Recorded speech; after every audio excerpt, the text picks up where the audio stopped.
Hello my dear future teachers. അപ്പൊ എല്ലാവർക്കും ബയോഫെലോടെ ഏറ്റവും പുതിയൊരു ക്ലാസ്സിലേക്ക് വാം വെൽക്കം. അപ്പൊ നമ്മൾ കുറച്ച് ദിവസമായി ക്ലാസ്സസ് ഒക്കെ കണ്ടിട്ട്. ഓക്കെ, അപ്പൊ കുട്ടികളെല്ലാവരും എങ്ങനെയാണ്? നമ്മുടെ ക്ലാസ്സസ് ഒക്കെ കൃത്യമായിട്ട് ഫോളോ അപ്പ് ചെയ്യുന്നുണ്ടായിരുന്നോ? നമ്മുടെ ചാനൽ ആദ്യമായിട്ട് കാണുന്ന കുട്ടികളുണ്ടെങ്കിൽ നമ്മുടെ ചാനൽ സബ്സ്ക്രൈബ് ചെയ്യുക. അതുപോലെ തന്നെ ഞാൻ നമ്മുടെ പ്ലേ ലിസ്റ്റിൽ നാച്ചുറൽ സയൻസിന്റെ ക്ലാസ്സസ് ആഡ് ചെയ്തിട്ടുണ്ട്. സിലബസ് ബേസ് ചെയ്ത് പ്രോപ്പർ ആയിട്ടാണ് പോകുന്നത്. അപ്പൊ കുട്ടികളെല്ലാവരും പോയിട്ട് കാണാത്ത ക്ലാസ്സുകൾ കാണുക, ലൈക്ക് ചെയ്യുക, അതുപോലെ തന്നെ കമന്റ് ചെയ്യുക. ഞാൻ ശ്രദ്ധിച്ചൊരു കാര്യമുണ്ട്, കുട്ടികൾ ക്ലാസ്സസ് കാണുന്നുണ്ട് പക്ഷെ കമന്റ് ചെയ്യുന്നില്ല. അങ്ങനെയാണെങ്കിൽ ഞാൻ ഇത് കണ്ടിന്യൂ ചെയ്യില്ല. കാരണം എന്താന്ന് വെച്ചാൽ എന്നെ പോലെയുള്ള ടീച്ചേഴ്സിന് നിങ്ങളുടെ കമന്റ്സ് ആണ് നമുക്കൊരു എന്താണ് ഒരു എനർജി എന്ന് പറയുന്നത്.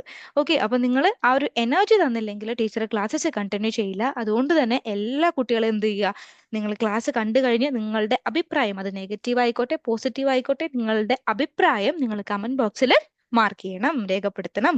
ഓക്കെ, അപ്പൊ നമുക്കിന്ന് സ്റ്റാർട്ട് ചെയ്യാം. ഇന്ന് ഞാൻ വന്നിട്ടുള്ളത് നല്ലൊരു ടോപ്പിക്കാണ്. ബാലൻസ്ഡ് ഡയറ്റ് ആണ് ഇന്ന് നമ്മൾ ഡിസ്കസ് ചെയ്യുക. അതായത് നമ്മുടെ സിലബസിന്റെ ഒരു ഫോട്ടോയാണിത്. നമ്മൾ മൊഡ്യൂൾ 2-ലെ ഫിസിയോളജിയിലെ ന്യൂട്രീഷനിലെ ബാലൻസ്ഡ് ഡയറ്റ് ആണ് ഇന്ന് ഡിസ്കസ് ചെയ്യുക. അപ്പൊ ഞാൻ ഇതിനു മുൻപ് തൊട്ട് മുമ്പുള്ള ക്ലാസ്സിൽ നമ്മൾ ന്യൂട്രീഷന്റെ ടൈപ്സ് ടീച്ചർ ആഡ് ചെയ്തൊരു ക്ലാസ് പോയിട്ടുണ്ട്. അപ്പൊ ആ ഒരു ക്ലാസ് നിങ്ങൾ കാണുക കേട്ടോ. തൊട്ട് മുന്നിലത്തെ ക്ലാസ് ഈ പറയുന്ന ന്യൂട്രീഷന്റെ ടൈപ്സ് ആണ്. അപ്പൊ അത് കണ്ടിട്ട് മാത്രം കുട്ടികൾ ഈ ബാലൻസ്ഡ് ഡയറ്റ് പഠിക്കാനായിട്ട് വരിക. Okay, ready? സ്റ്റാർട്ട് ചെയ്യാം നമുക്ക്. യെസ്. അതിനു മുമ്പ് കുട്ടികളെ, നിങ്ങൾ ഈ ഒരു ക്ലാസ് എഴുതിയെടുക്കണം, നോട്ട് ആക്കണം, അങ്ങനെയൊന്നും നിർബന്ധമില്ല. നിങ്ങൾക്ക് ഇതൊന്ന് കേട്ടിരുന്നാൽ മതി. കാരണം ഈ ഒരു ടോപ്പിക് എന്ന് പറയുന്നത് നമുക്ക് കേട്ട ചില ടോപ്പിക്കുകൾ ഉണ്ടല്ലോ, നമ്മൾ ക്ലാസ്സിൽ കേട്ട ഓർമ്മയിൽ പരീക്ഷ എഴുതുന്നത്, അതുപോലെ തന്നെ ഇതൊന്ന് കേട്ട് നിങ്ങൾക്ക് എഴുതാവുന്നതേ ഉള്ളൂ. നോട്ട് ചെയ്ത് വെക്കേണ്ട കാര്യമൊന്നുമില്ല. ഓക്കെ, അപ്പം നമുക്ക് ക്ലാസ് സ്റ്റാർട്ട് ചെയ്യാം. എന്താണ് മക്കളെ ബാലൻസ്ഡ് ഡയറ്റ്? ബാലൻസ്ഡ് ഡയറ്റ് എന്ന് പറഞ്ഞാൽ എന്താണ്? സമീകൃത ആഹാരം അല്ലെ? സിമ്പിൾ, തീർന്നു. എന്താ സമീകൃത ആഹാരം എന്ന് പറഞ്ഞ? നമ്മുടെ മനസ്സിലേക്ക്, എല്ലാവരുടെയും മനസ്സിലേക്ക് ബാലൻസ് ഡയറ്റ് എന്ന് പറയുമ്പോൾ ഇപ്പൊ വരുന്ന മുഖങ്ങള്, ചില ആക്ട്രസ്മാരുടെ മുഖങ്ങൾ വരാറുണ്ട്. അതുപോലെ ഇതുപോലെ ഒരു പ്ലേറ്റിൽ കുറച്ച് ഫുഡ് ഐറ്റംസ് വരാറുണ്ട്. ഇതൊക്കെ നമ്മുടെ മനസ്സിലേക്ക് ബാലൻസ് ഡയറ്റ് എന്ന് പറയുമ്പം വരുന്ന കാര്യങ്ങളാണ്. നമുക്കിത് എന്താന്ന് വെക്കുകയാണെങ്കിൽ വളരെ സിമ്പിൾ ആണ്. സമീകൃത ആഹാരം എന്ന് പറയുന്നത് എന്താണ്? നമുക്ക് ആവശ്യമായ അളവിൽ ആവശ്യമായ പോഷകങ്ങൾ ഉൾപ്പെടെ അല്ലെങ്കിൽ അത് അടങ്ങിയ ഭക്ഷണത്തെയാണ് എന്തെന്ന് പറയാ? സമീകൃത ആഹാരം എന്ന് പറയാ. അപ്പൊ നിങ്ങൾക്ക് കൺഫ്യൂഷൻ ആയി കാണും. നമ്മുടെ തേന്മാവിൻ കൊമ്പത്തിലെ ഒരു ഡയലോഗ് പോലെ അല്ലെ, താൻ ആരാന്ന് തനിക്കറിയില്ലെങ്കിൽ താൻ എന്നോട് ചോദിക്കുക, അതുപോലെ ആയിപ്പോയി. ഓക്കെ, ടീച്ചർ ഒരു ഡെഫിനേഷൻ പറഞ്ഞുതരാം, അപ്പൊ നിങ്ങൾക്ക് കുറച്ചുകൂടി മനസ്സിലാവും. സമീകൃത ആഹാരം എന്നത് ഒരു ദിവസം നമുക്ക് ആവശ്യമായ പോഷകങ്ങൾ ആവശ്യമായ അളവിൽ അടങ്ങിയിരിക്കുന്ന ഭക്ഷണമാണ് സമീകൃത ആഹാരം എന്ന് പറയുന്നത്. അതായത് നമ്മൾ ഒരു ദിവസം കഴിക്കുന്ന ഭക്ഷണത്തിൽ ആവശ്യമായ പോഷകങ്ങളുണ്ട്, ആ ദിവസത്തേക്ക് വേണ്ടുന്ന ആവശ്യമായ പോഷകങ്ങളുണ്ട്, അത് ആവശ്യമായ അളവിലുണ്ട്. അങ്ങനെയാണെങ്കിൽ അത് സമീകൃത ആഹാരമാണ്. ഓക്കെ, അപ്പൊ നമ്മൾ ഫുഡ് എന്തെങ്കിലും നമ്മൾ ഫുഡ് വാരി വലിച്ച് കഴിച്ചാൽ പോരാ. നമ്മൾ കഴിക്കുന്ന ഭക്ഷണത്തിൽ എന്ത് വേണം? കൃത്യമായ പോഷകങ്ങൾ കൃത്യമായ അളവിൽ വേണം. ക്ലിയർ ആണോ കുട്ടികൾക്ക്? ക്ലിയർ? യെസ്. അപ്പൊ നമുക്ക് നോക്കാം. സമീകൃത ആഹാരത്തിൽ ശരീരത്തിന് വളരാനും ആരോഗ്യം നിലനിർത്താനും രോഗമുക്തമാകാനും ആവശ്യമായ എല്ലാ പോഷകങ്ങളും മതിയായ അളവിൽ അടങ്ങിയിരിക്കുന്നു. അപ്പൊ സമീകൃത ആഹാരത്തിൽ എന്താ മക്കളെ ഉള്ളത്? സമീകൃത ആഹാരത്തില് നമുക്ക് വളർച്ചയ്ക്ക് വേണ്ടിയിട്ടുള്ളത്, നമുക്ക് നല്ല ഹെൽത്തി ആയിട്ട് ഇരിക്കാനുള്ളത്, നമുക്ക് രോഗപ്രതിരോധ ശേഷി, ബാഹുബലി പോലെ നമുക്ക് വരുന്ന അസുഖങ്ങളോട് പോരാടാനുള്ള ശക്തി, ഇതെല്ലാം ആര് തരുന്നുണ്ട്? നമ്മുടെ സമീകൃത ആഹാരം നമുക്ക് തരുന്നുണ്ട്. കൂടാതെ ആരോഗ്യകരവും സമീകൃതവുമായ ഭക്ഷണക്രമം ആവശ്യമായ ഊർജം നൽകുന്നു. മക്കളെ, നമുക്ക് എല്ലാവർക്കും അടിച്ചു പൊളിച്ച് പഠിക്കണ്ടേ? പഠിക്കണം, അതുപോലെ നമുക്ക് ചാടി ഓടി നടക്കണം, നമ്മുടെ വർക്കുകളെല്ലാം നല്ല പ്രോപ്പർ ആയിട്ട് ചെയ്യണം. അതിനൊക്കെ വേണ്ടിയിട്ട് എന്ത് വേണം? ഊർജം വേണം. ഊർജം വേണമെങ്കിൽ എന്ത് വേണം? ഫുഡ് കഴിക്കണം. ക്ലിയർ? അത് മാത്രമല്ല, വിറ്റാമിൻ, ധാതുക്കൾ, മറ്റ് പോഷകങ്ങളുടെ കുറവുകൾ എന്നിവയിൽ നിന്നും ഈ സമീകൃത ആഹാരം നമ്മളെ സംരക്ഷിക്കുകയും നമുക്ക് പ്രതിരോധ ശേഷി വർദ്ധിപ്പിക്കുകയും ചെയ്യുന്നു. സെയിം പോയിന്റ് തന്നെയാണ് തന്നെ പിന്നെ ഈ പറയുന്നത്. അപ്പൊ സമീകൃത ആഹാരം എന്തെന്ന് കുട്ടികളൊന്ന് മനസ്സിലാക്കുക. നമ്മൾ ഫുഡ് കഴിക്കുന്നു, വേറെ ഒന്നുമില്ല, നമ്മൾ ഫുഡ് കഴിക്കുന്നു, അത് പ്രോപ്പർ ആയിട്ടുള്ള പോഷകങ്ങളെല്ലാം അതിലുണ്ടാവും, അതുപോലെ അത് പ്രോപ്പർ ആയിട്ടുള്ള അളവിലായിരിക്കും നമ്മൾ കഴിക്കുന്നത്. അങ്ങനെയാണെങ്കിൽ അതെന്താണ്? സമീകൃത ആഹാരമാണ്. ആക്ട്രസ്മാർക്കൊക്കെ ഡയറ്റീഷ്യന്മാരും ഡോക്ടേഴ്സിനെയൊക്കെ കൺസൾട്ട് ചെയ്ത് അവരതൊക്കെ ഒരു ചാർട്ടൊക്കെ ഉണ്ടാക്കിയിട്ടാണ് അവർ ചെയ്യുന്നത്. നമുക്ക് അതൊന്നും പറ്റിയില്ലെങ്കിൽ പോലും നമ്മൾ മാക്സിമം നല്ല ഭക്ഷണമെങ്കിലും കഴിക്കാൻ ശ്രമിക്കാം. നല്ല ഭക്ഷണം എന്ന് ടീച്ചർ ഉദ്ദേശിച്ചത് നമ്മുടെ വീട്ടിലുണ്ടാക്കുന്ന പ്രത്യേകിച്ച് മായങ്ങളൊന്നും ഇല്ലാത്ത ഭക്ഷണമെങ്കിലും കഴിക്കാൻ ശ്രമിക്കുക. ക്ലിയർ? ആ, ഓക്കെ. അപ്പൊ നമുക്ക് നോക്കാം മക്കളെ, മുന്നോട്ട് പോയി നോക്കാം. സമീകൃത ആഹാരത്തിൽ 6 പ്രധാന പോഷകങ്ങൾ ഉൾപ്പെടുന്നു. എന്താ മക്കളെ പോഷകങ്ങൾ എന്ന് പറഞ്ഞാൽ, ന്യൂട്രിയൻസ് എന്ന് പറഞ്ഞാൽ എന്താണ്? ഇപ്പൊ നമ്മളൊരു എന്താണ് ഒരു സിമ്പിൾ എക്സാമ്പിൾ പറയുകയാണെങ്കിൽ, നമ്മളൊരു സദ്യക്ക് പോയിരിക്കുകയാണ്, ഒരു കല്യാണത്തിന് ഒരു സദ്യക്ക് പോയിരിക്കുമ്പോൾ ആദ്യം നമ്മൾ ചോറ് വിളമ്പി, ചോറിന്റെ കൂടെ സൈഡായിട്ട് എന്തൊക്കെ ഉണ്ടാവും? സാമ്പാറ്, ക്യാബേജ് തോരൻ, അവിയല്, അച്ചാറുകള്, പുളി ഇഞ്ചി, ഇതൊക്കെ കഴിഞ്ഞിട്ട് ലാസ്റ്റ് ഒരു പായസം, പഴവും പപ്പടം കൂടി വന്നാലാണ് നമുക്ക് തൃപ്തിയാവുള്ളൂ. ഇതുപോലെ തന്നെയാണ് നമ്മുടെ ആഹാരത്തിന്റെ കാര്യത്തിലും. ആഹാരത്തിൽ എന്തൊക്കെ കൂടി ഉൾപ്പെടണം? ആഹാരത്തിൽ നമ്മൾ ഈ സദ്യക്ക് നമ്മൾ ഈ പറയുന്ന തോരനും അവിയലൊക്കെ വച്ചതുപോലെ തന്നെ നമ്മുടെ ആഹാരത്തിൽ എന്തൊക്കെ ഉൾപ്പെടണം? കുറച്ച് പോഷകങ്ങൾ ഉൾപ്പെടണം. കൊഴുപ്പ്, പ്രോട്ടീൻ, നോക്കിക്കോളൂ, കൊഴുപ്പ്, പ്രോട്ടീന്, കാർബോഹൈഡ്രേറ്റ്, ഫൈബേഴ്സ്, നാരുകള്, വിറ്റാമിനുകള്, ധാതുക്കള്, മിനറലുകള്. ഓക്കെ, ഇവരൊക്കെ എവിടെ വേണം? നമ്മുടെ ഫുഡിൽ വേണം. അങ്ങനെ സദ്യ നമുക്ക് എല്ലാത്തോടും കൂടി എല്ലാം കൂട്ടി കുഴച്ച് അടിച്ച് പൊളിച്ച് കഴിച്ചാലല്ലേ നമുക്കൊരു സാറ്റിസ്ഫാക്ഷൻ കിട്ടുള്ളൂ. അതുപോലെ തന്നെയാണ് നമ്മൾ കഴിക്കുന്ന ആഹാരത്തിൽ എന്ത് വേണം? ഈ പറയുന്നവരൊക്കെ ഒഴിച്ചുകൂടാനാവാത്തതാണ്.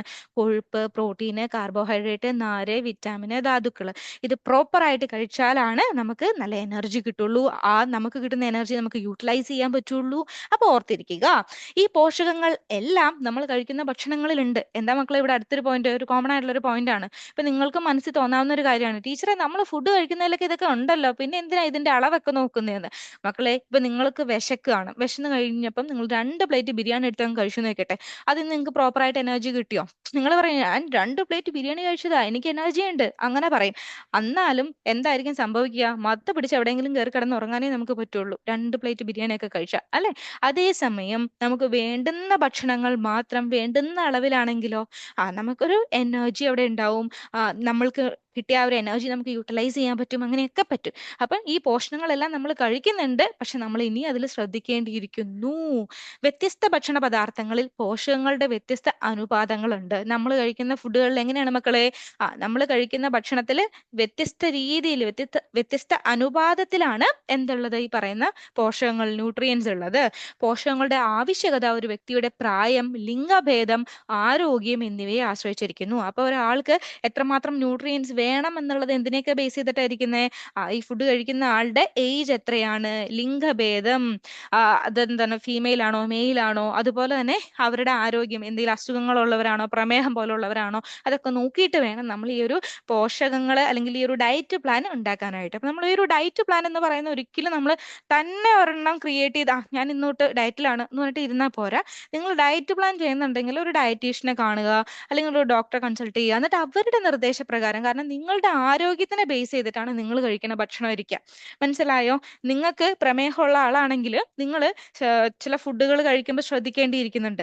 മനസ്സിലായോ? അപ്പൊ നമ്മൾ എന്ത് ചെയ്യുക? നമ്മളൊരു പ്രോപ്പർ വേയിലൂടെ തന്നെ നമ്മുടെ ഫുഡ് കൺട്രോൾ ചെയ്യുക. Okay, clear? യെസ്. അപ്പൊ നമുക്ക് മുന്നോട്ട് പോവാം. സമീകൃത ആഹാരം നമ്മളെ എങ്ങനെ ഹെൽപ്പ് ചെയ്യുന്നു? മുതിർന്നവരെ ഈ സമീകൃത ആഹാരം എങ്ങനെ ഹെൽപ്പ് ചെയ്യുന്നു? കുട്ടികളിൽ ഈ സമീകൃത ആഹാരം എങ്ങനെ ഹെൽപ്പ് ചെയ്യുന്നു എന്ന് നോക്കാം. മുതിർന്നവരിലാണെങ്കിൽ ആരോഗ്യകരമായ ഭക്ഷണക്രമം പ്രതിരോധ ശേഷി വർദ്ധിപ്പിക്കാനും, പ്രമേഹം, ഹൃദയ സംബന്ധമായ അസുഖങ്ങൾ, ചില അർബുദങ്ങൾ, അതായത് നമ്മുടെ ക്യാൻസർ എന്നിവ ഉണ്ടാകാനുള്ള സാധ്യത കുറയ്ക്കാനും, ആരോഗ്യകരമായ ഭാരം നിലനിർത്താനും, രോഗങ്ങളിൽ നിന്നും ആഘാതങ്ങളിൽ നിന്നും വേഗത്തിൽ കരകയറാനും സഹായിക്കുന്നു. മുതിർന്നവരിൽ എങ്ങനെയാണ് സമീകൃത ആഹാരം ഹെൽപ്ഫുൾ ആവുന്നതെന്ന് കണ്ടോ? ഇനി നമ്മൾ കുട്ടികളിലേക്ക് വരികയാണെങ്കിൽ, കുട്ടികളിൽ എന്ത് മാറ്റങ്ങളാണ് ഈ സമീകൃത ആഹാരം കൊണ്ടുവരുന്നതെന്ന് നോക്കാം. ആരോഗ്യകരമായ ഭക്ഷണക്രമം എല്ലുകളെ, കുട്ടികളിൽ വളരുന്ന കുട്ടികളിലൊക്കെ കാൽഷ്യം ഒക്കെ നന്നായിട്ട് വേണം, എന്നാലാണ് അവരുടെ ബോൺസ് ഒക്കെ നന്നായിട്ട് സ്ട്രോങ് ആവുള്ളൂ. അപ്പൊ മിനറൽ ആയിട്ടുള്ള കാൽഷ്യം ഒക്കെ നന്നായിട്ട് വേണം. സോ എല്ലുകളെ ശക്തിപ്പെടുത്താനും മസ്തിഷ്ക വികസനത്തിനും, ഓക്കെ, മസ്തിഷ്ക വികസനത്തെ പിന്തുണയ്ക്കാനും പ്രതിരോധ ശേഷി വർദ്ധിപ്പിക്കാനും വളർച്ചാ പ്രവർത്തനങ്ങൾ നിയന്ത്രിക്കാനും സഹായിക്കുന്നു.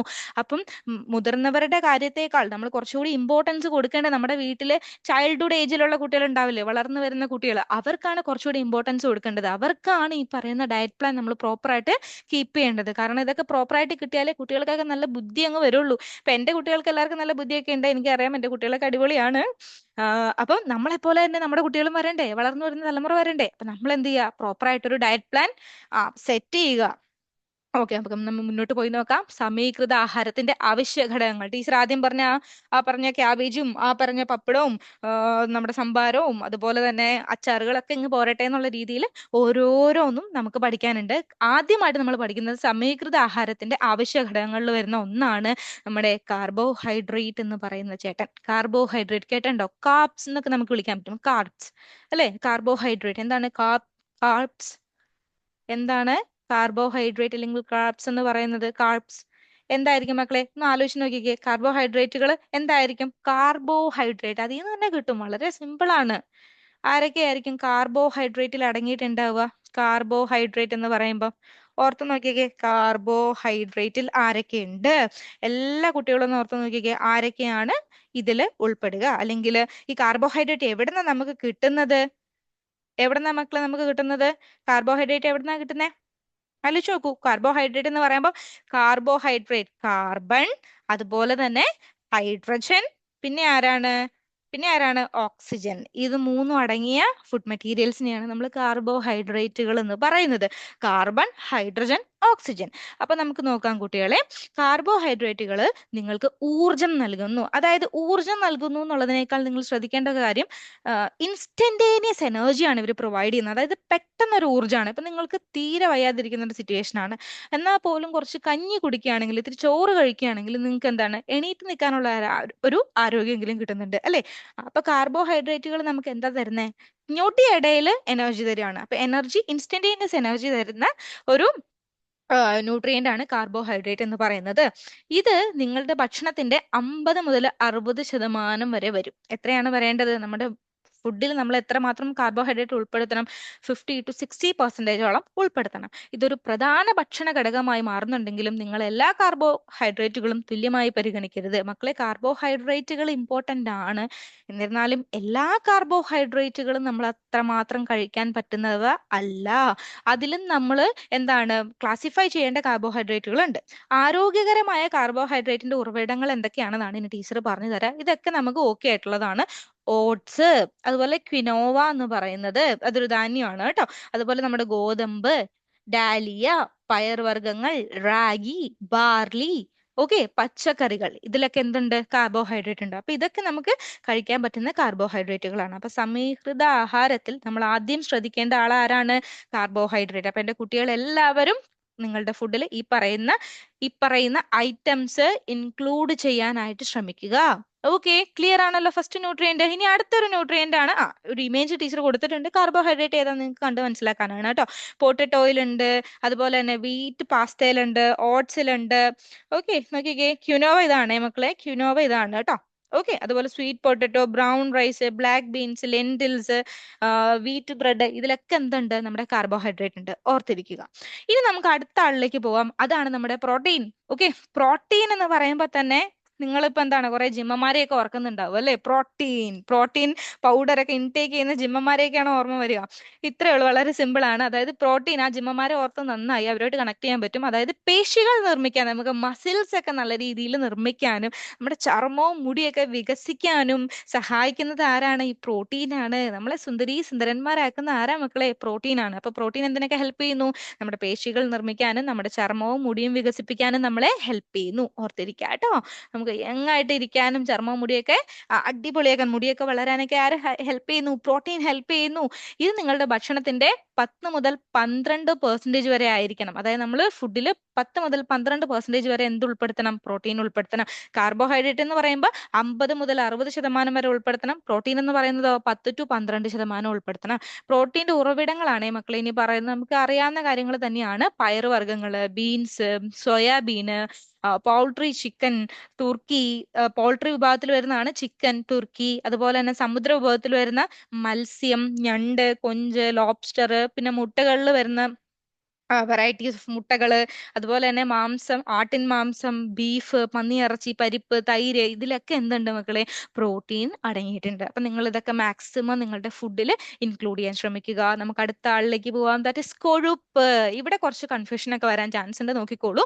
കൊഴുപ്പ് എന്ന് പറയുന്നത് ആരോഗ്യത്തിന് ഹാനികരമാണെന്നതാണ് നമ്മുടെയൊക്കെ മെയിൻ ആയിട്ടുള്ള ഒരു ധാരണ. അത് തെറ്റിദ്ധാരണയാണ്. ക്ലിയർ ആയോ? കാരണം കൊഴുപ്പ് എന്ന് പറയുമ്പോൾ തന്നെ നമ്മൾ വിചാരിക്കും കൊഴുപ്പ് എങ്ങനെ ന്യൂട്രിയന്റിൽ പെടും? മക്കളെ, കൊഴുപ്പ് രണ്ട് ടൈപ്പ് ഉണ്ട്.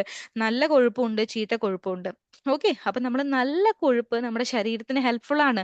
കൊഴുപ്പ്, നമ്മുടെ നല്ല കൊഴുപ്പൊക്കെ ശരീര താപനില നിലനിർത്താനും അതുപോലെ തന്നെ കൊഴുപ്പിൽ അലിഞ്ഞു ചേരുന്ന സോലുബിൾ ആയിട്ടുള്ള കുറച്ച് വിറ്റാമിൻസ് ഉണ്ട്. വിറ്റാമിൻ എ, ഡി, കെ എന്ന് പറയുന്നവയൊക്കെ. ഓക്കെ, ഇതിന്റെയൊക്കെ ആഗിരണത്തിനും കൊഴുപ്പ് നമ്മളെ ഹെൽപ്പ് ചെയ്യുന്നുണ്ട്. അപ്പൊ നമ്മൾ എന്ത് ചെയ്യുക? നമ്മൾ ഈ പറയുന്ന എന്താണ് ട്രാൻസ് ഫാറ്റ് എന്ന് പറയും, അതായത് ചീത്ത കൊഴുപ്പിനെ അങ്ങനെയാണ് നമ്മൾ പറയുക. അങ്ങനെയുള്ള കൊഴുപ്പുകൾ ചൂസ് ചെയ്യാണ്ട് നല്ല കൊഴുപ്പ് കഴിക്കുകയാണെങ്കിൽ നമുക്ക് ഹെൽപ്ഫുൾ ആണ് കേട്ടോ. ആരോഗ്യകരമായ കൊഴുപ്പിന്റെ ഉറവിടങ്ങൾ നമുക്ക് എന്തൊക്കെയാന്ന് നോക്കാം. അവക്കാഡോ. അവക്കാഡോ നമ്മൾ കഴിക്കുന്നത് നല്ലതാണ്. പരിപ്പുകള്, വിത്തുകള്, അതുപോലെ എക്സ്ട്രാ വെർജിൻ ഒലീവ് ഓയിലുകള്, കൊഴുപ്പുള്ള മത്സ്യം ലൈക്ക് സാൽമൺ, മത്തി, അയല, ഇതൊക്കെ കഴിക്കുന്നത് നമുക്ക് ഹെൽപ്ഫുൾ ആണ് കേട്ടോ. Okay, clear? കൊഴുപ്പുള്ളവരെ സിമ്പിൾ ആണ്, പവർഫുള്ളും ആണ്, വേഗം അങ്ങ് പഠിച്ചു പോയാൽ മതി. അടുത്ത നമുക്ക് നോക്കാം മക്കളെ, വിറ്റാമിനുകളാണ്. നമുക്ക് വിറ്റാമിനുകൾ ബാലൻസ് ഡയറ്റിൽ ഉൾപ്പെടുത്തേണ്ട ആളുകളെയാണ് കേട്ടോ ടീച്ചർ ഈ പറഞ്ഞു തരുന്നത്. വിറ്റാമിനുകൾ 13 എസെൻഷ്യൽ വിറ്റാമിൻസ് ഉണ്ട്, 13 അവശ്യ വിറ്റാമിൻസ് ഉണ്ട്. അത് മുഴുവൻ നമുക്ക് നമ്മുടെ ഡയറ്റിൽ ഉൾക്കൊള്ളിക്കാൻ സാധിച്ചില്ലെങ്കിലും നമ്മൾ എന്ത് ചെയ്യുക? Vitamin A, B, C, D, vitamin A, vitamin B, vitamin C, vitamin D എങ്കിലും നിർബന്ധമായി ഉൾപ്പെടുത്തുക. വിറ്റാമിന്റെ ഉറവിടങ്ങളും ടീച്ചർ ഇവിടെ കൊടുത്തിട്ടുണ്ട്. പഴങ്ങള്, പച്ചക്കറികള്, കോഴി വളർത്തലല്ല കേട്ടോ, കോഴിയാണ് കേട്ടോ ഉദ്ദേശിക്കുക മക്കളെ. അതുപോലെ തന്നെ നമ്മുടെ വിത്തുകള്, പരിപ്പുകള്, അതൊക്കെയാണ് മെയിൻ ആയിട്ട് പറയാ കേട്ടോ. വിറ്റാമിൻസ് ഏതൊക്കെ ഉണ്ടെന്ന് നോക്കിക്കേ. വിറ്റാമിൻ എ ഉണ്ട്, B1 ഉണ്ട്, B2, B3, B5, B6, B8, B9, B12, vitamin C, D, E, K. ഇതാണ് പ്രധാനപ്പെട്ട 13 എസെൻഷ്യൽ വിറ്റാമിൻസ് എന്ന് പറയാ. ഇതിലെല്ലാം ഉൾപ്പെടുത്താൻ പറ്റിയില്ലെങ്കിലും കുറച്ചെങ്കിലും നിങ്ങൾ ഉൾപ്പെടുത്താനായിട്ട് ശ്രമിക്കുക. ക്ലിയർ? ഓക്കെ അല്ലേ? നമുക്ക് മൂവ് ചെയ്താലോ മുന്നോട്ട്? അടുത്ത ടോപ്പിക് ആണ്, അല്ലെങ്കിൽ അടുത്ത ആളാണ്, ന്യൂട്രിയന്റ് ആണ് ധാതുക്കൾ എന്ന് പറയുന്നത്. ധാതുക്കൾ എന്ന് പറയുമ്പോൾ മിനറൽസ് ആണ് കേട്ടോ മക്കളെ. ധാതുക്കൾ എന്ന് പറയുമ്പം മിനറൽസ് ആണ് മെയിൻ ആയിട്ട് വരുന്നത്. മിനറൽസ്, ധാതുക്കൾ, മിനറൽസ്. ഓക്കെ, അപ്പൊ നിങ്ങൾ കഴിക്കുന്ന ഭക്ഷണത്തിൽ നിന്ന് ഊർജം പുറത്തുവിടാനും അവയവങ്ങളുടെ വളർച്ചയെ പ്രോത്സാഹിപ്പിക്കാനും ധാതുക്കൾ സഹായിക്കുന്നു. അപ്പൊ മിനറൽസ് നമ്മൾ എന്തിനാ ഹെൽപ്പ് ചെയ്യുന്നത്? നമ്മൾ കഴിക്കുന്ന ഫുഡിൽ നിന്നുള്ള എനർജിയെ പുറത്തുവിടാനും അതുപോലെ തന്നെ നമ്മുടെ അവയവങ്ങളുടെ വളർച്ചയ്ക്കും അതുപോലെ തന്നെ നമ്മുടെ ബോൺസിന്റെ ഒക്കെ വളർച്ചയ്ക്ക് കാൽഷ്യം ഒക്കെ നമ്മളെ ഹെൽപ്പ് ചെയ്യുന്നുണ്ട്. ഓക്കെ, അപ്പൊ ഏതൊക്കെയാന്ന് നോക്കിക്കോളൂ. ഇരുമ്പ്, കാൽസ്യം, പൊട്ടാസ്യം, അയഡിൻ, സോഡിയം എന്നിവയാണ് ചില അവശ്യ ധാതുക്കൾ. ഓക്കെ, ഈ അയഡിൻ ഒക്കെ നമ്മൾ പ്രോപ്പർ ആയിട്ട് ഫുഡിൽ നമ്മുടെ ഇൻക്ലൂഡ് ചെയ്തില്ലെങ്കിൽ നമ്മുടെ കഴുത്തിൽ ഒരു മുഴ പോലെ വരും. അല്ലേ, കേട്ടിട്ടുണ്ടോ? ഗോയിറ്റർ എന്നൊക്കെ കേട്ടിട്ടുണ്ടോ? ഗോയിറ്റർ, ഗോയിറ്റർ ഒരു അസുഖമാണ് കേട്ടോ. കഴുത്തിൽ ഒരു വലിയ മുഴ വരുന്ന ഒരു അസുഖമാണ് ഗോയിറ്റർ. ഓക്കെ, അപ്പം ഇതൊക്കെയാണ് എന്തിന്റെ ഉറവിടം എന്ന് പറയാ? ധാതുക്കളുടെ. ഇരുമ്പ്, calcium, potassium, iodine, sodium. Clear? ഇനി നമുക്ക് ധാതുക്കളുടെ ഉറവിടങ്ങൾ എന്തൊക്കെയാണെന്ന് നോക്കാം. മുമ്പ് ടീച്ചർ പറഞ്ഞത് ധാതുക്കൾ ഏതൊക്കെയാണെന്നാണ് കേട്ടോ. സോറി സോറി, ഇത് ടീച്ചർക്ക് മാറിപ്പോയതാണ്. ധാതുക്കൾ ഇരുമ്പ്, കാൽസ്യം, പൊട്ടാസ്യം, അയഡിൻ, സോഡിയം. ഇനി ഇവയുടെ ഉറവിടങ്ങൾ ഏതാണെന്ന് നോക്കാം. മത്സ്യം, മാംസം, പയറ്, ധാന്യങ്ങള്, പരിപ്പ്, വിത്തുകൾ, ഇതൊക്കെയാണ് മെയിൻലി എന്തിന്റെ ഉറവിടങ്ങൾ വരിക? ധാതുക്കളുടെ ഉറവിടങ്ങളായിട്ട് വരിക. ഓക്കെ, ഇതേ കൊടുത്തിരിക്കുന്നു. ടീച്ചർ ഓരോ ഇമേജും കൊടുത്തിട്ടുണ്ട്, നിങ്ങൾ അതൊക്കെ ഒന്ന് നോക്കി പൊക്കോളൂ കേട്ടോ. ഓക്കെ, അപ്പൊ നമുക്ക് മുന്നോട്ട് പോവാം. അടുത്തതാണ് നമ്മുടെ മെയിൻ ആയിട്ട് നമ്മുടെ ഫുഡിൽ ഇൻക്ലൂഡ് ചെയ്യേണ്ട, സമീകൃത ആഹാരത്തിൽ ഉൾപ്പെടുത്തേണ്ട ഒരാളാണ് ഫൈബർ. ഫൈബർ അല്ലെങ്കിൽ നാരുകൾ. നാരുകൾ എന്നും പറയും, നാര് ഫുഡുകളാണ് കേട്ടോ. അതായത് ഫൈബർ ദഹനത്തെ സഹായിക്കുകയും കൊളസ്ട്രോളിന്റെ അളവ് കുറയ്ക്കാനും പഞ്ചസാരയുടെ അളവ് നിയന്ത്രിക്കാനും സഹായിക്കുന്നു. അതിലും ഏറ്റവും പ്രധാനപ്പെട്ട ഒരു കാര്യം എന്താണെന്ന് വെക്കുകയാണെങ്കിൽ മക്കളെ, ഫൈബർ എന്ന് പറയുന്നത് നമ്മുടെ വയറ്റിൽ നിന്ന് പോകാനായിട്ട് നമ്മളെ ഹെൽപ്പ് ചെയ്യുന്നതാണ്. നമ്മൾ രാവിലെ ബാത്റൂമിൽ പോയിരിക്കുമ്പോൾ ചിലർക്കൊക്കെ ഒരു പ്രശ്നം ഉണ്ടാവും അല്ലെ, കുറച്ച് പൊട്ടലും ചീറ്റലൊക്കെ ഉണ്ടാവും ബാത്റൂമിൽ. ഓക്കെ, എന്താണ് മലബന്ധം, കോൺസ്റ്റിപ്പേഷൻ ഒക്കെ വരാൻ ചാൻസ് ഉണ്ട്. പക്ഷേ ഈ ഫൈബർ അടങ്ങിയിട്ടുള്ള ഫുഡ് കഴിക്കുകയാണെങ്കിൽ എന്താണ്, നമുക്ക് നല്ല രീതിയിൽ വയറ്റിൽ നിന്ന് പോകാനായിട്ട് ഇത് ഹെൽപ്പ് ചെയ്യും, ദഹനത്തെ സഹായിക്കും. അതാണ് പറയാ കേട്ടോ. അതുപോലെ കൊളസ്ട്രോളിന്റെ അളവ് കുറയ്ക്കാനും പഞ്ചസാരയുടെ അളവ് നിയന്ത്രിക്കാനൊക്കെ ഫൈബർ ഹെൽപ്പ് ചെയ്യുന്നു. ഇതിന്റെ ഉറവിടങ്ങൾ നമ്മുടെ ഓട്സ്, ഡാലിയ, ക്യുനോവ, ബ്രൗൺ റൈസ്, പയറ്, അതുപോലെ മുഴുവൻ ധാന്യങ്ങൾ ഇതിന്റെ ഉറവിടങ്ങളാണ്. പരിപ്പ്, വിത്തുകൾ, ഇതൊക്കെയാണ് ഫൈബറിന്റെ ഉറവിടങ്ങളായിട്ട് വരിക. ഇനി പ്രധാനപ്പെട്ട ഒരാളാണ് മക്കളെ വെള്ളം. സമീകൃത ആഹാരത്തിൽ നമ്മൾ ശ്രദ്ധിക്കേണ്ട ഒരാളാണ് വാട്ടർ. വെള്ളം എന്ന് പറയുന്നത് നിങ്ങളുടെ ശരീരത്തെ ഹൈഡ്രേറ്റ് ചെയ്യുകയും ശരീരത്തിന്റെ പ്രവർത്തനങ്ങളിൽ പ്രവർത്തനങ്ങളിൽ ഉപയോഗിക്കുകയും ചെയ്യുന്നതിനാൽ നിങ്ങൾ കുറഞ്ഞത് 8 ഗ്ലാസ് വെള്ളമെങ്കിലും ഒരു ദിവസം കുടിക്കണം. നമ്മൾ എത്ര ഗ്ലാസ് കുടിക്കുന്നുണ്ട്? എന്റെ കുട്ടികളൊക്കെ എല്ലാവരും, ടീച്ചർ എപ്പോഴും പറയാം, നിങ്ങളുടെ കയ്യിൽ ഒരു വാട്ടർ ബോട്ടിൽ എപ്പോഴും വേണം. അത് സ്വിപ്പ് ചെയ്തുകൊണ്ട് വേണം എപ്പോഴും നടക്കാനായിട്ട്. ഓക്കെ, ഇനിയിപ്പം നോർമൽ വെള്ളം കുടിക്കാൻ മടിയുള്ളവരാണെങ്കിൽ കുറച്ച് നാരങ്ങ പിഴിഞ്ഞോ, നാരങ്ങ വെള്ളം കുടിച്ചോ. എന്ന് വെച്ചാൽ അതിൽ പഞ്ചസാരയൊന്നും അധികം ഇടണ്ട. ഓക്കെ, നാരങ്ങ പിഴിഞ്ഞ് അത് കുടിച്ചോണ്ട് കിടന്നോ, വലിയ പ്രശ്നമില്ല. ഓക്കെ, അപ്പൊ നമ്മുടെ ബോഡിയിൽ ഏതൊക്കെ പാർട്സിന് എത്രമാത്രം വെള്ളം വേണം എന്ന് നോക്കാം. നമ്മുടെ തലച്ചോറ്, ബ്രെയിനിന് 75% വാട്ടർ വേണ്ടത്. ബ്രെയിനിന് എത്ര ശതമാനം മക്കളെ? 75%. ബ്ലഡിന് 83%, ബ്ലഡിൽ വാട്ടർ ഉള്ളത്. ഹാർട്ടിൽ 79%, ബോൺസിൽ 22%, നമ്മുടെ മസിൽസ്, പേശികളിൽ 75%, ലിവറിൽ 85%, പിന്നെയോ കിഡ്നീസിലോ 83%. അപ്പൊ നമ്മൾ വെള്ളം കുടിച്ചില്ലെങ്കിൽ ഒന്ന് ചിന്തിച്ചു നോക്കിക്കേ. ഈ 8 ഗ്ലാസ് വെള്ളം പ്രോപ്പർ ആയിട്ട് നിങ്ങൾ ഒരു ദിവസം കുടിച്ചിരിക്കണം. ഇനി നമുക്ക് നോക്കാം, ആരോഗ്യകരമായ ജീവിതത്തിന് താഴെ പറയുന്ന ഭക്ഷണങ്ങൾ ഏതൊക്കെയാണ് നമ്മൾ ഒഴിവാക്കേണ്ടത്. അതായത് സമീകൃത ആഹാരം നമ്മൾ ഇപ്പൊ പഠിച്ചു.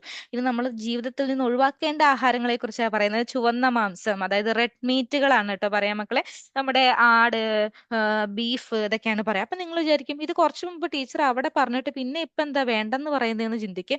മക്കളെ, നമ്മളത് ലിമിറ്റഡ് ആയിട്ട് വേണം കഴിക്കാനായിട്ട്, ഓവർ ആവരുത്, അതാണ് ഉദ്ദേശിക്കുക. അതുപോലെ തന്നെ നമ്മൾ ഒഴിവാക്കേണ്ട ആളുകളാണ് മൈദ. മൈദ, പൊറോട്ടയുടെ ആളുകളായിരിക്കുമല്ലോ എല്ലാവരും. പൊറോട്ട, ബീഫൊക്കെ. പൊറോട്ട ഉപേക്ഷിക്കുക മാക്സിമം.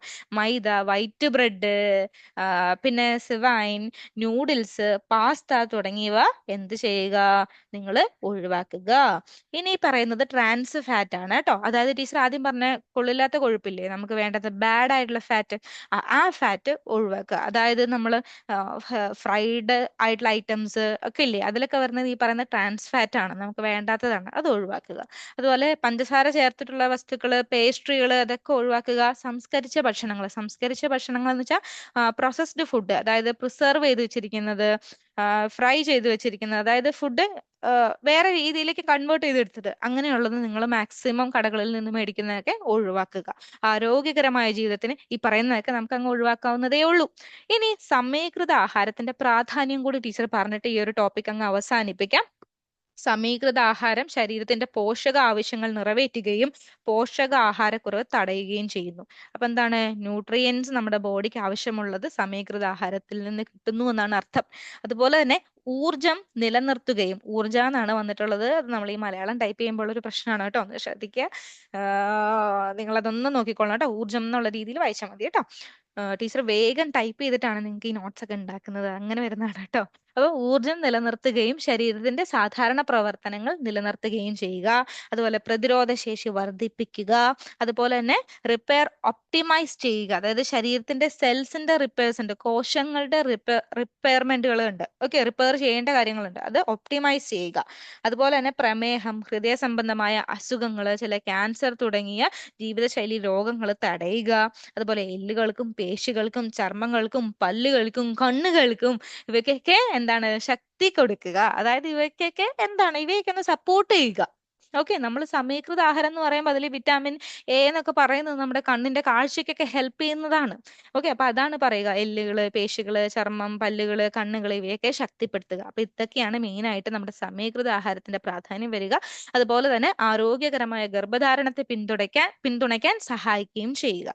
ക്ലിയർ ആണല്ലോ മക്കളെ? ഇനി വേറൊരു പോയിന്റ് ഉണ്ട്. സമീകൃത ആഹാരം ആസൂത്രണം ചെയ്യുന്നതിൽ പ്രമേഹമോ രക്താതി മർദ്ദമോ ഉള്ള രോഗികളിൽ പഞ്ചസാരയുടെയോ ഉപ്പിന്റെയോ ഉപയോഗം പരിമിതപ്പെടുത്തുന്നതും ഉൾപ്പെടുന്നു. അതായത് സമീകൃത ആഹാരം എന്ന് പറയുമ്പം ഞാൻ പറഞ്ഞില്ലേ, ആദ്യം പറഞ്ഞില്ലേ ഡയറ്റീഷ്യനെ കാണണം എന്ന് പറഞ്ഞില്ലേ, അതായത് ഈ പ്രമേഹം, നമ്മുടെ ഷുഗർ, ഡയബറ്റിക്സ് ഉള്ളവരും അതുപോലെ രക്താതിമർദ്ദമോ ഉള്ള രോഗികളിൽ പഞ്ചസാരയുടെ ഉപ്പിന്റെയോ ഉപയോഗം പരിമിതപ്പെടുത്തുന്നത് നല്ലതായിരിക്കും. ക്ലിയർ ആണല്ലോ മക്കളെ? അപ്പൊ ഇത്രയാണ് നമ്മുടെ ഈ ഒരു ടോപ്പിക് ഉള്ളത്. ഈ ഒരു ടോപ്പിക് എന്ന് പറയുന്നത് നിങ്ങൾക്ക് കേട്ടിരിക്കാനേ ഉള്ളൂ, നിങ്ങളിത് എഴുതി പഠിക്കണം എന്ന് ടീച്ചർ ഒരിക്കലും പറയില്ല. എന്റെ കുട്ടികൾ ഇത് കേട്ടിരുന്നാൽ മാത്രം മതി കേട്ടോ. അപ്പൊ ഇന്നത്തെ ഈ ഒരു ക്ലാസ് ടീച്ചർ വൈൻഡ് അപ്പ് ചെയ്യാണ്. എല്ലാ കുട്ടികൾക്കും താങ്ക് യു സോ മച്ച്. നമുക്ക് അടുത്ത ക്ലാസ്സിൽ കാണാം. Okay, bye bye.